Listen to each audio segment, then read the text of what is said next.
வணக்கம். Pepper chicken எப்படி செய்யலாம்னு பார்க்கலாம் வாங்க. அதுக்கு முதல்ல நமக்கு தேவையானதுங்க 1/2 கேஜி சிக்கன். இன்றைக்கி 1/2 கேஜி சிக்கன் எடுத்துருக்கோம். அதை சுத்தமாக நல்லா கழுவிட்டு கொஞ்சம் மஞ்சத்தூளும் உப்பும் போட்டு நல்ல தண்ணியில் ஊற போட்டு வைக்கணும். இப்படி வைக்கிறதுனால இந்த கவிச்ச ஸ்மெல் கொஞ்சம் குறையுங்க. அதனால நாங்கள் எப்பயுமே இப்படி தான் செய்வோம். சிக்கனும் சாஃப்டாக இருக்கும். ஃபஸ்ட்டு இது. ரெண்டாவது பட்டை, இந்த அளவுக்கு பட்டை எடுத்துக்கோங்க. ஒரு 6-7 லவங்கம், ஒரே ஒரு ஏலக்காய், 2 ஸ்பூனு மிளகு, 1 ஸ்பூன் ஜீரகம், அதில் 1/2 ஸ்பூன் அளவுக்கு பெருஞ்சீரகம், ஒரு 5-6 முந்திரி பருப்பு, ஒரு 1/2 ஸ்பூனு கசகசா. இது எல்லாத்தையும் வறுத்து அரைச்சி பொடி பண்ணி வச்சுக்கணுங்க. வறுத்துட்டு பொடி பண்ணி வச்சுக்கணும். அடுத்து ஒரு கைப்பிடி அளவுக்கு சின்ன வெங்காயம் கட் பண்ணி வச்சுருக்கேன். ஒரு சின்னதாக ஒரு தக்காளி, கொஞ்சம் கைப்பிடி அளவுக்கு பூண்டு எடுத்து நசுக்கி வச்சுருக்கேன். கொத்தமல்லி, தாளிப்புக்கு ஜீரகமும் பெருஞ்சீரகமும் கொஞ்சம் எடுத்து வச்சுருக்கேன். அவ்வளோதான். இப்போ வறுக்கிறது எப்படின்னு பார்க்கலாம் வாங்க. இந்த பூண்டில் ஒரு துண்டு இஞ்சும் வச்சு நசுக்கி வச்சுருக்குறேங்க. அவ்வளோதாங்க. இப்போ நம்ம இதை எப்படி வறுக்கலான்னு பார்க்கலாம் வாங்க. இதை ஒரு ட்ரை ரோஸ்ட் பண்ணிக்கலாம். நம்ம அதிகமாக வறுத்திங்கன்னா மீதியாக இருந்தால் கூட ட்ரை ரோஸ்ட் பண்ணோமா நல்லாயிருக்கும். எண்ணெய் போட்டு வறுத்துட்டோமா அது வீணாக போய்டும். அதனால நம்ம இது இன்றைக்கி தேவையாக இருக்கும் கரெக்டாக. இதை முதல்ல மிளகு போட்டுக்கலாம். வானல் வச்சாச்சு. அடுப்பு பற்ற வச்சு வானல் வச்சுட்டேன். வானலும் காஞ்சிடுது. மிளகு போட்டுக்கலாம். இது ஸ்லோ தீயிலே வருங்க. அப்போ தான் நல்லாயிருக்கும். இல்லைன்னா கருகி போயிடும். ஜீரகத்தையும் இது கூட சேர்த்துக்கலாம்.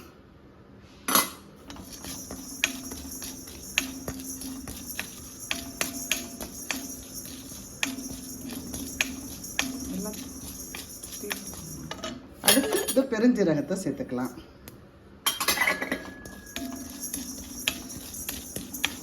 பெருஞ்சீரகத்தை சேர்த்துட்டு இந்த பட்டை, லவங்கம், ஏலக்காய் அதையும் அது கூட சேர்த்துக்கலாம். நல்லா கமகமன்னு வாசனை வந்துடுச்சுங்க. ஸ்லோ தீயில செய்யுங்க. அப்போ தான் நல்லா இருக்கும். இல்லைன்னா கருகிடும். இப்போ இந்த முந்திரி பருப்பை இது கூட சேர்த்துக்கலாம். ஒரு 5 பீஸ் முந்திரி பருப்பு. அவ்வளோதான்.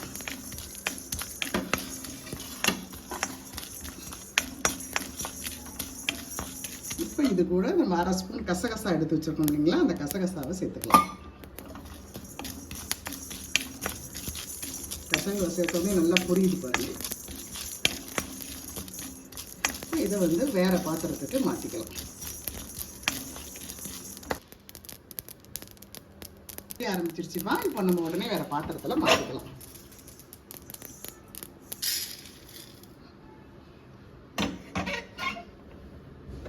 அதே பாத்திரம் வச்சாச்சுங்க. பாத்திரத்தில் தேவையான கடலை எண்ணெய் போட்டுக்கலாம். போதும். இப்போ இது 2 குழிக்கரண்டி அளவுக்கு நம்ம கடலை எண்ணெய் போட்டிருக்கோம். கடலை எண்ணெயும் காஞ்சிடுச்சு. இப்போ பெருஞ்சீரகம் 1/4 ஸ்பூனு, சின்ன ஜீரகம் 1/4 ஸ்பூன் எடுத்து வச்சிருக்கேன் தாளிக்கிறதுக்கு. அதை சேர்த்துக்கலாம்.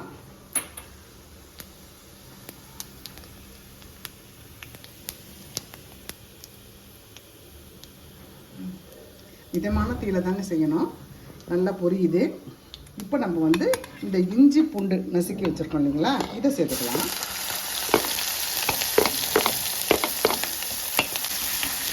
இந்த இஞ்சி பூண்டு நல்லா வதங்கிடுதுங்க. இப்போ இந்த சின்ன வெங்காயத்தை சேர்த்துக்கலாம். சின்ன வெங்காயத்தை சேர்த்து அதையும் நல்லா கலந்து கொடுத்து நல்லா வதக்கணுங்க. வெங்காயம் நல்லா வதங்கிடுதுங்க. இப்போ தக்காளியை சேர்த்துக்கலாம்.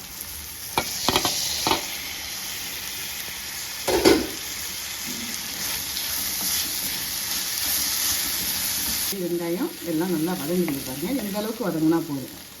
இந்த அளவுக்கு வதங்கினா போதுங்க. இப்போ நம்ம ஊற வச்சுருக்க சிக்கனை தண்ணியிலேருந்து பிழிஞ்சிட்டு போடலாம். நல்லா பிழிஞ்சிட்டு தண்ணி இல்லாத கூடமான வரைக்கும் தண்ணி இல்லாத பிழிஞ்சிட்டு போடுங்க.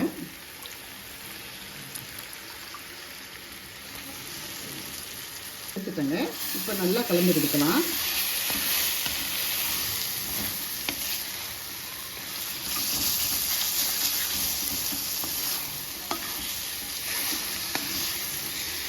நல்லா வதங்கிடுதுங்க. நல்லா கலந்து கொடுத்துட்டேன். இப்போ நம்ம தேவையான மிளகாத்தூள் போட்டுக்கலாம். இப்போ நம்ம மிளகு இப்போ சேர்க்கறதுனால இதில் மிளகாத்தூள் மாமூலாக போடுற அளவுக்கு போடக்கூடாது. 1/2 கிலோவுக்கு நம்ம 2 ஸ்பூன் போடுவோம்னா இதுக்கு 1 ஸ்பூன் போட்டுக்கலாம். 1/2 ஸ்பூன் போட்டுக்கலாம். 1/2 ஸ்பூன் மிளகாத்தூள் போட்டுக்கலாம்.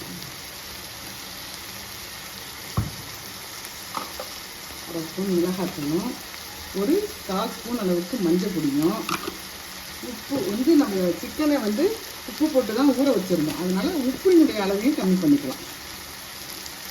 இவ்வளோ போட்டோமா?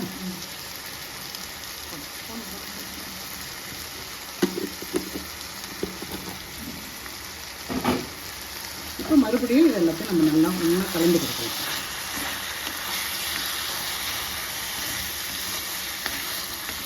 சிக்கன் நல்லா வதங்கிடுது பாருங்கள். அது ரெண்டு வேறு தண்ணி எல்லாம் கூட சுண்டிடுது. இந்த அளவுக்கு காரம் போதுமானதுங்க. காரம் அதிகமாக வேணும்னு நினைக்கிறோம், இன்னொரு 1/2 ஸ்பூன் மிளகாப்பொடி சேர்த்துக்கோங்க.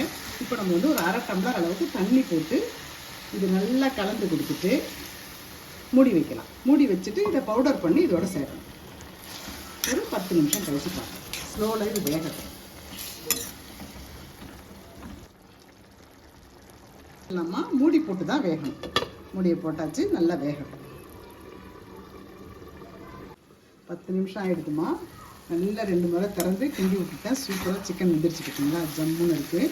இப்போ நம்ம வந்து அந்த மிளகு பொடியை இது கூட சேர்த்துக்கலாம். நைஸாக பவுடர் நுணுக்கிட்டு வந்தாச்சு. நைஸாக இருக்கணும், அப்போ தான் நல்லாயிருக்கும். இவ்வளோ நைஸாக இருக்குது. இப்போ இதில் வந்து நம்ம ஒரு 1.5 ஸ்பூன் அளவுக்கு சேர்த்துக்கலாம். பெரிய ஸ்பூன் தான், ஆனால் ஃபுல்லாக போட வேணாம்.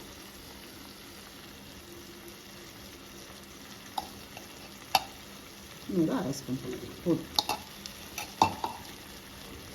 சேர்த்தாச்சு. இப்போ கொஞ்சமாக ஒரு ஸ்பூன் அளவுக்கு நல்லெண்ணெய் போட்டுக்கலாம். ரொம்ப சுவையான மிளகு சிக்கன், பெப்பர் சிக்கன் நம்ம ரெடி பண்ணிட்டோமா. ரொம்ப அருமையாக இருக்கும். மாமூலாக வறுக்கிறத விட இது டேஸ்ட்டு வித்தியாசமாக இருக்கும். குழந்தைங்க கண்டிப்பாக விரும்பி சாப்பிடுவாங்க. இது தயிர் சாதம், ஒரு கட்டு கலவை சாதம், இல்லை ஒரு கிள்ளு சாம்பார் ஊற்றி சாப்பிட்றது, இல்லை ஒரு ரசம், அந்த மாதிரி சாப்பாட்டுக்கு நல்லா இருக்குமா. இட்லி, தோசை, சப்பாத்தி அதுக்கும் நல்லாயிருக்கும். எல்லோரும் வீட்டில் ட்ரை பண்ணி பாருங்கள். அவ்வளோதான். இது 2 நிமிஷம் இருக்கட்டும். அதுக்கப்புறம் இதை கொத்தமல்லி போட்டு இறக்கிட வேண்டியதுதான்.